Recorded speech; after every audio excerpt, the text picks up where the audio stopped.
A new character has joined the cast of our favorite culture war soap operas at the Supreme Court. First, there was No Cake Jack, who didn't want to sell a wedding cake to a gay couple to eat at their wedding.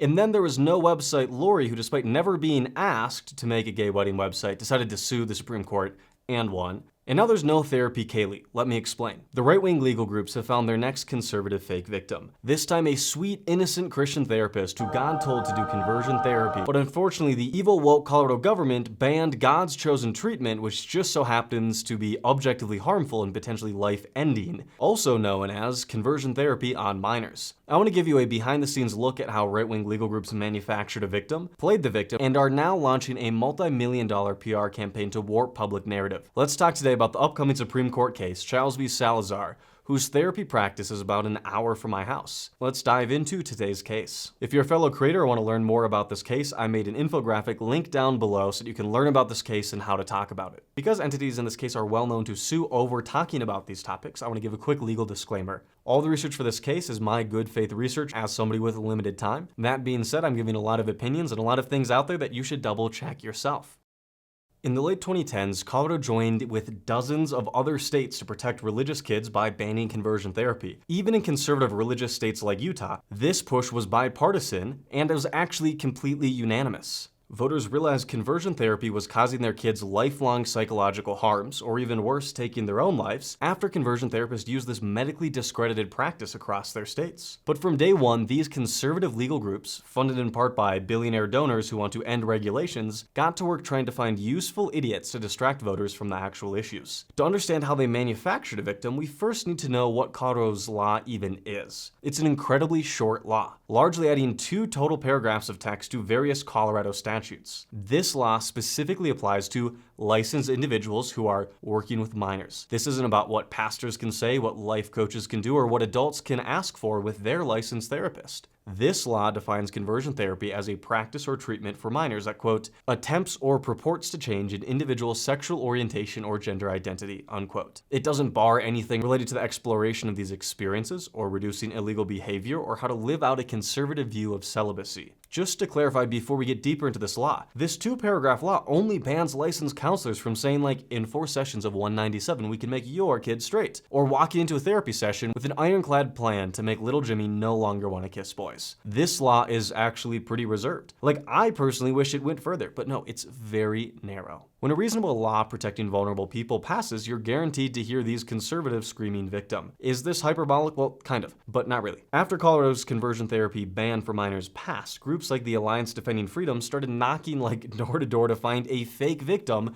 to send to the Supreme Court again. The conservative legal groups are professionals at making up these victims. Remember, the Colorado website designer who went to the Supreme Court to double check that she didn't have to make a wedding website for gay couples, she never actually received a request to do that. And you know the coach that got fired for praying at halftime? He didn't even want his job back after winning the case and moved to another state before the verdict was even in. These people aren't concerned with people who've actually been harmed. So anyways, these oil-funded legal groups found the perfect therapist in Colorado Springs to coach into becoming a professional victim and get this law overturned by the Supreme Court. Kaley Chiles is a sweet, innocent Christian therapist who just wants to love Jesus. But the evil, big, Subaru-driving Colorado woke government wants to put her in jail. Or actually, that's not the case and not true at all. She made up a hypothetical scenario to get standing in this case. Which, to simplify a bunch of legal terms, to sue the government, you have to have been harmed, or in rare cases are about to be irreversibly harmed. What was her harm? Despite the Colorado government clarifying that what she does is not conversion therapy and that she would not be prosecuted, she said she was still scared and turned around minor LGBT patients. Her harm in this case was turning away business that the state of Colorado said that she could have. Let me repeat that again. She was not doing conversion therapy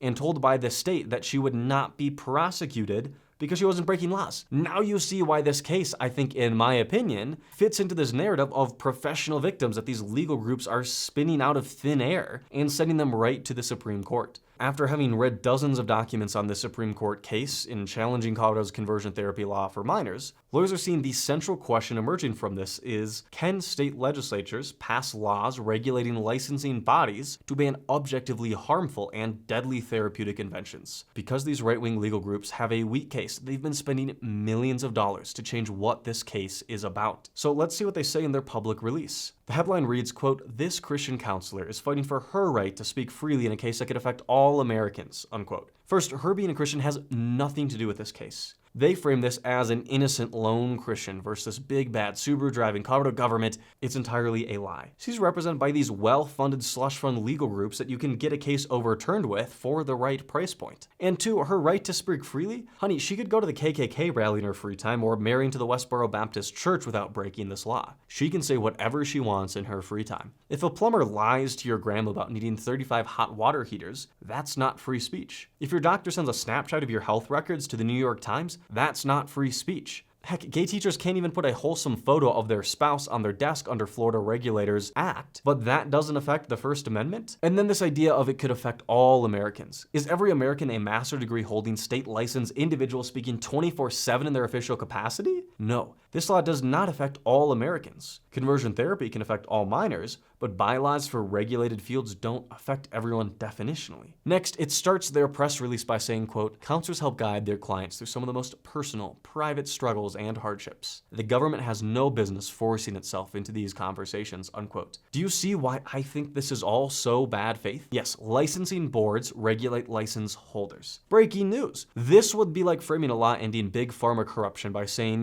pharmacists help guide their patients through some of the most personal, private medical struggles and hardships. The government has no business saying what pharmacists can be taken on all expenses paid vacations to the Bahamas to just conveniently learn about various pills that are out there on the market. This law does not affect your pastor's advice. This law does not affect your favorite Christian author from writing books. This law does not affect your favorite conservative Christian counselor from condemning same-sex activity. This just says that this therapist Chiles cannot sell services that promise orientation or gender identity change or use these discredited and harmful techniques to make her patients straight. They continue. Some of her clients seek freedom from sexual behaviors. Others wish to become more comfortable with their biological sex. Together they can fully explore their issues, and she seeks to help them achieve their goals. This is crazy. Like a 16-year-old who doesn't know if they're gay and wants to live a conservative Christian sexual ethic is not affected by this law. A 12-year-old who doesn't feel comfortable in their body and wants to know what this is all about is not affected by this law. They try to make it a religious question again.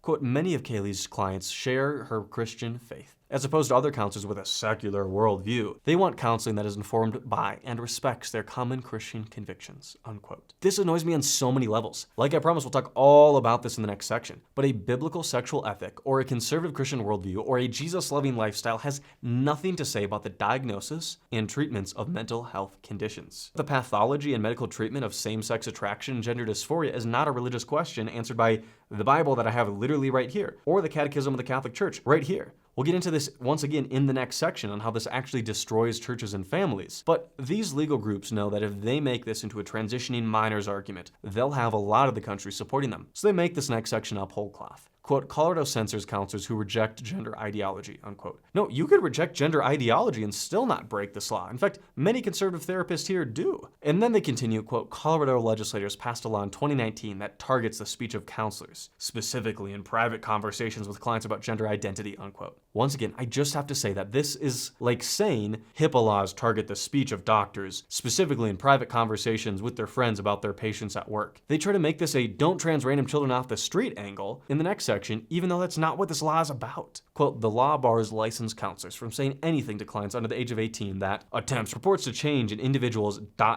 gender identity," unquote. I find it funny that they ellipses the words sexual orientation or from the original law to make homeschool moms think that these two paragraphs are all about transitioning children. They continue, quote, "Notably, the law only censors speech in one direction. The law enables counselors to assist anyone who's undergoing gender transition. So counselors may push young clients towards a gender identity different from their sex assigned at birth, which will often lead to harmful procedures. But counselors are prohibited from helping clients find peace with their biological sex, even when this is the client's personal goal." I feel like I'm back in my entry-level philosophy classes here. It's clarifying a separate question about if conversations around medically and psychologically approved treatments can happen at all. You don't have to transition minors as a counselor under this. You can talk about one's biological sex. You could talk about congruence between body and identity. You can do everything you want. You just can't promise something that the medical field that we know after looking at all of the data on this issue is not possible through talk therapy, especially when this attempt often ends in lifelong damage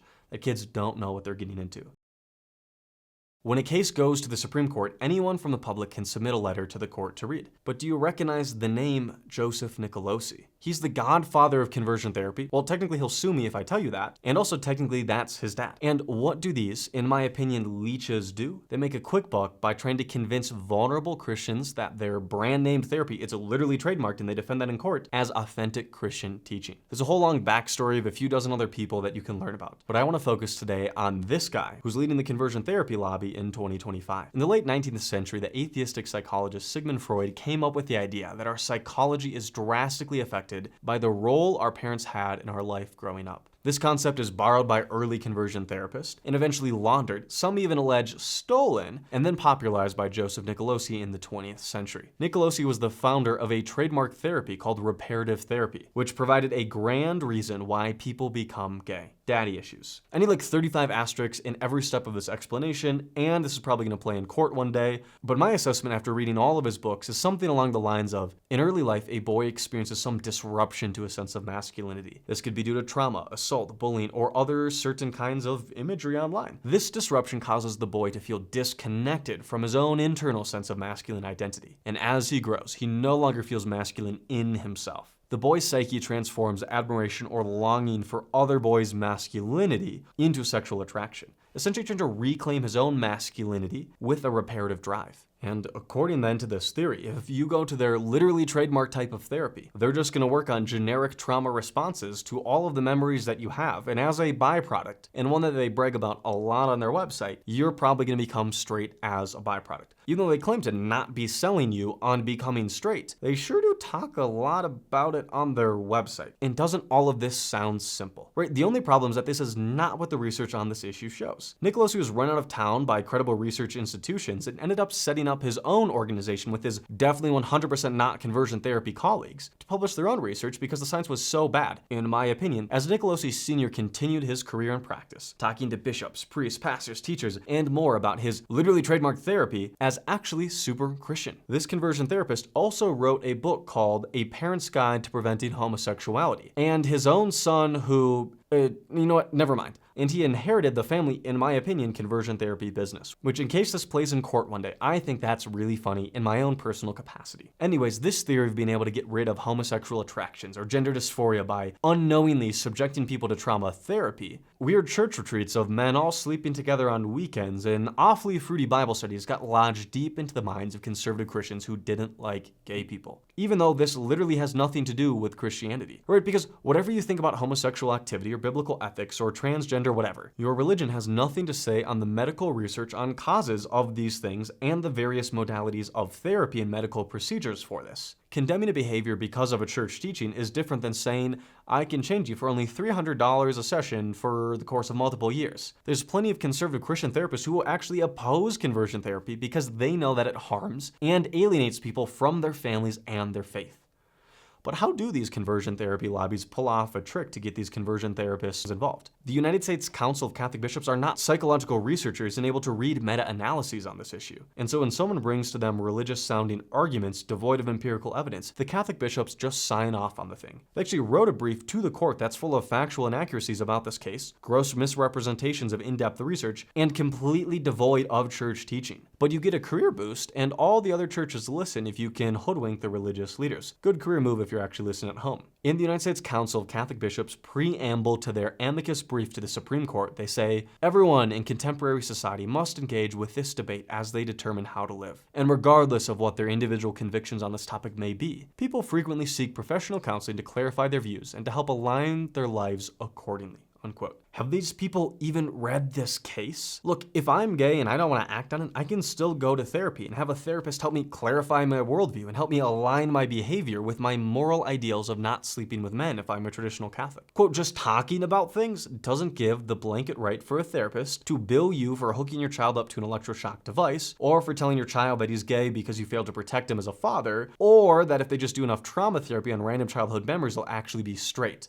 That's not how any of this works. These legal groups and big conversion therapy lobbies have played a 50-year long game to get well-intentioned religious conservatives to defend their highly profitable psychological business. How do I know that? Both in Nicolosi's brief and in his father's public interviews, they admit that they have never gotten in trouble for this case. For real, on God. In his brief, it says, quote, Dr. Nicolosi is a licensed clinical psychologist associated with changes in client sexual orientation. Despite state licensing boards repeatedly clarifying that there was no evidence to establish a violation, unquote, of any of these laws or regulations. He was later investigated thoroughly and was completely cleared and never legally prosecuted for any of this. He's crying wolf here, people. When these narrow laws pass, his practice is repeatedly cleared of wrongdoing. If he doesn't do conversion therapy, then what he does is legal. But if he thinks that these laws affect him and he's going to be prosecuted, that means he is doing conversion therapy that he always sues people to say that he's not doing. And on top of this, none of this is official Christian teaching. This isn't about religious liberty. I have the Catechism of the Catholic Church right here. It says that the psychological genesis is not known. And if you look at any major conservative Protestant group, their official doctrinal and moral statements have nothing to say about the causes and treatments of homosexuality. And listen closely, condemning same-sex activity or gender transition is not the question that's at hand here. The question is if for-profit, scientifically illiterate, snake oil salesmen, in my opinion, can keep doing business. If they just claim to be religious and weaponize good-meaning conservative religious people to do their bidding. I want to have a little heart-to-heart with my conservative Christian friends about conversion therapy for a second. I know you're probably tired of getting called a bigot for upholding biblical values, or dumb for believing in God, and I'm not here to do any of that. I want to give you a case of how promoting conversion therapy actually leads souls away from God and collapses churches and families in the process. Because at the heart of any conversion therapist philosophy is that a parent, pastor, or friend hurt your child, or the parents weren't good enough parents to protect them. If the child can distance and heal themselves from the parent or the pastor, the friend or the memory, they can finally be holy enough to be straight. And oftentimes people die trying or are so harmed by this wedge between them and their faith communities that they simply never go back. And we know this from statistics. I have so many friends whose conservative parents sent them to a conservative Christian counselor in the name of parental choice, and they just ended up with a child who left the family altogether and the faith. Or these therapists go on a fishing expedition to find trauma in any young person's life. I mean, every men's Bible study with straight guys talks about trauma and bullying and masculinity and self-worth and their bodies and all sorts of other topics. When it's a straight guy talking about trauma, it's just a story to think through. When it's a gay guy talking about trauma, it's a cause for investigation for years to come in order for him to be straight. So when the conversion therapist takes a check from you to heal your child, they go on a multi-year fishing expedition of finding traumatic yet normal memories to try to heal them and make a buck. And here's the thing, this stuff doesn't work. You spend your hard-earned money on therapies claiming to do something that isn't possible and isn't necessary for your child to be holy and to stay in the faith. The conversion therapy movement loves to promote stories of how people were changed, but here's why I don't buy them. You almost never hear, I was romantically and sexually attracted to members of my same sex exclusively, and then now I'm exclusively attracted to members of the opposite sex romantically and sexually. Most people who describe themselves as ex-gay do not express any sort of complete healing from homosexuality or gender dysphoria, and we do not base our laws or our medical procedures on anecdotal miracle stories. We base our laws and our standards of care on data. In this case, there's no data to support a complete or even partial sexuality change from these therapies or praying the gay away. It's always some version of, I slept with a ton of men and finally married a woman. Notice how that sentence doesn't say they're no longer attracted to men. Or you might hear, I found my identity as a beloved child of God and I'm no longer trans. Notice how they never said they still feel at home in their body. Someone also might say, after I was shown how to have healthy male friendships, I no longer see men as objects to lust after. That's not someone who's no longer gay. Christians who are told to follow their religious community's teachings on same-sex activity, but told it's not sinful to have these attractions, and who are shown that they have a place in their church, they end up staying. A conservative Christian ethic only dictates behavior, not the identity or the experience. Forcing or implying that someone is defective, broken, less than, or sinning by being attracted to members of the same sex, or if they're finally good enough, they'll be straight, makes them no longer feel at home in their churches. When these, in my opinion, snake oil therapies don't work, they think God has abandoned them or they're not holy enough, and they feel like spiritual failures. And many take their lives in despair or never go to church again because they're not holy enough. Because why would you? You failed to achieve what God supposedly promised to his holiest saints. Where is the hope in these churches? Listen, Christians, the hill to die on these conversations on sexual ethics is not overpaying therapists to change an unchangeable part of someone's psyche. In the words of my most conservative Christian friend, that the biblical message is to take up your cross, to follow Jesus with discipleship and praying without ceasing. Whatever the causes of these attractions are, none of those are something that is seen as sinful by any religious institution. Behaviors and activities, sure, but holiness, as defined by repentance and love for God, that doesn't involve paying a therapist. I've spent a lot of time in Utah hearing from friends who experience same-sex attraction and who are conservative members of the Church of Jesus Christ of Latter-day Saints.